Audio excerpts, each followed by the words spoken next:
As the elevator creaked to a stop on the 10th floor, the Smith family exchanged nervous glances. They had been dreading this moment for what felt like an eternity. April 12, 1990, was supposed to be a day of new beginnings, but the darkness that lurked in their midst would shatter any sense of hope. The elevator doors slid open with a metallic hiss, and the family's worst fears were confirmed. Standing before them, his eyes sunken and skin pale, was John Doe, or at least, that's what he claimed to be. His unremarkable appearance belied a sinister presence that sent shivers down the spines of Sue and her husband Mark. Their children, Emily, 8, and James, 10, clung to each other in terror, their innocent minds reeling from the realization that this stranger had been hiding in plain sight. The Smiths' collective psyche was already reeling from the sudden disappearance of their eldest son, Michael, just weeks prior. The authorities were stumped, and the family's desperation was palpable. As they gazed upon John Doe's unsettling visage, a cold dread crept over them. What had he done with Michael? And why did his eyes seem to hold a malevolent intensity that chilled their very souls? The elevator doors, once a harmless entrance to their apartment complex, now felt like a portal to hell itself. As the Smiths struggled to process the horror before them, they knew that their lives would never be the same again. The Smith family had always felt a sense of security within the walls of their apartment complex. They had lived there for over 5 years, raising their 2 children, Emily and Jack, in the comfortable confines of their third-floor unit. Parents Susan and Mark had built a life together, working 9 to 5 jobs to provide for their growing family. On this particular April morning, the Smiths were getting ready for another routine day. Susan was busy preparing breakfast while Mark was helping the kids get dressed. Emily, who was 9 at the time, was excitedly chatting with her mom about her upcoming birthday party scheduled for that weekend. Jack, just 6 years old, was engrossed in his favorite cartoon show on at. As they made their way to the elevator, the family couldn't help but feel a sense of normalcy. They had taken this same route countless times before, never once worrying about their safety. The elevator, with its worn-out buttons and creaky doors, was an old friend they'd grown accustomed to.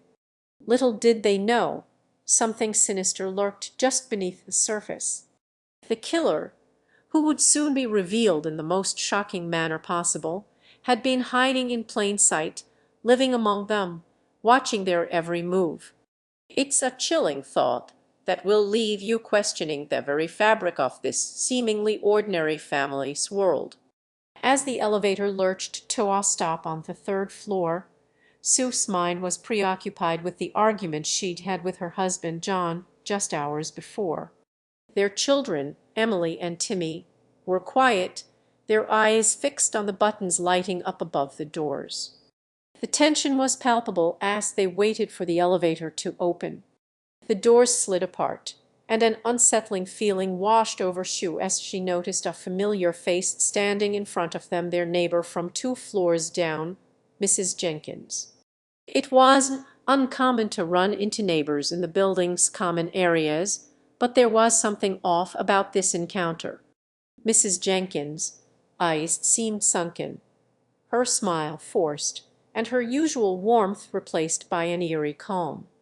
As Sue took a step back, Emily and Timmy exchanged nervous glances. Their mother's niece was contagious, and John, ever the protective father, instinctively moved closer to his family. But it was too late. Mrs. Jenkins' gaze locked onto Emily, and her expression transformed from awkward to menacing. The elevator's mechanical hum seemed to fade into the background as Sue's mind raced with worst-case scenarios. She felt a chill run down her spine as she realized that Mrs. Jenkins had been acting strangely in recent weeks, always lurking around the building late at night and making cryptic comments about the family. The pieces began to fall into place. forming a disturbing picture of betrayal and deception. The elevator doors slid shut once more, trapping Sue and her family inside with their seemingly innocuous neighbor turned menace. Little did they know that this chance encounter would unravel a web of secrets and lies that would change their lives forever. As the elevator doors slid open, the family's world was turned upside down. The scene that unfolded before their eyes was one of unimaginable horror, a stark reminder that even in the most seemingly ordinary settings, terror can lurk just beneath the surface. For the traumatized family, this moment would forever be etched in their collective psyche like a scarlet letter. The consequences of this fateful event rippled outward, impacting not only the immediate family but also those around them. The community was left reeling as the news spread like wildfire, casting a pall of fiends over an otherwise tranquil neighborhood. As authorities scrambled to piece together the puzzle of this heinous crime, the public's collective psyche began to question the very fabric of safety and security. The revelation that the killer had been hiding in plain sight raises questions about the nature of human psychology and the darker impulses that can drive individuals to commit such atrocities. It also highlights the importance of vigilance and awareness in preventing similar tragedies from occurring. In this case, a seemingly ordinary individual was harboring a sinister secret that would forever change the trajectory of the family's lives. The trauma inflicted on this family serves as a poignant reminder that even in the most mundane settings, the line between reality and nightmare can blur at any moment. As we continue to grapple with the aftermath of this heinous crime, we are left wondering how such a monstrous act could have been perpetrated in broad daylight and what lessons we can learn from this codicilous tragedy to prevent similar horrors from occurring in the future. As the elevator lurched to a stop on the fifth floor, Sue's heart was racing with every creak and groan.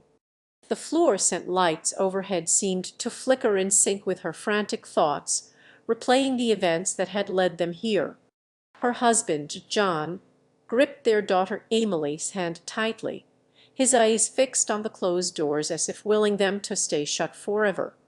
But fate had other plans.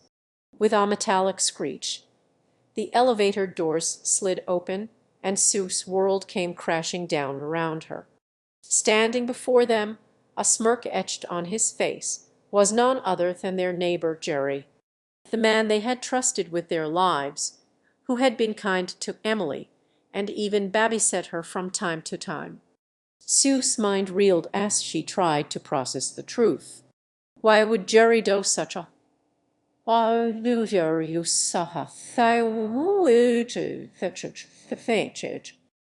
could have driven him to commit such heinous crimes? The more questions she asked herself, the more they seemed to swirl together in a maddening vortex of confusion and terror. John's grip on Emily's hand tightened further, his eyes wide with shock as he struggled to comprehend the monster standing before them.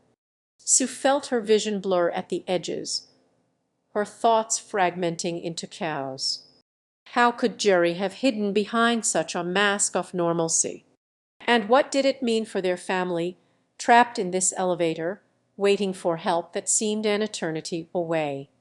As the elevator doors slid open, the family's sighs widened in terror as they gazed upon the face that had haunted their every waking moment. The killer, dressed in a worn-out suit and sporting a gaunt expression, stood mere inches from them. Sue's mind raced with thoughts of how her husband, Tom, could have been deceived by this man, someone she had trusted enough to care for their children. The weight of the truth crushed Sue as she recalled the countless times she had seen him lurking around the complex, always keeping a safe distance. The memories came floating back, the late-night strolls he would take, the suspicious glances at her family's apartment, and the eerie feeling that someone was watching them. It all made sense now. The elevator seemed to slow down its descent, as if aware of the gravity of the moment.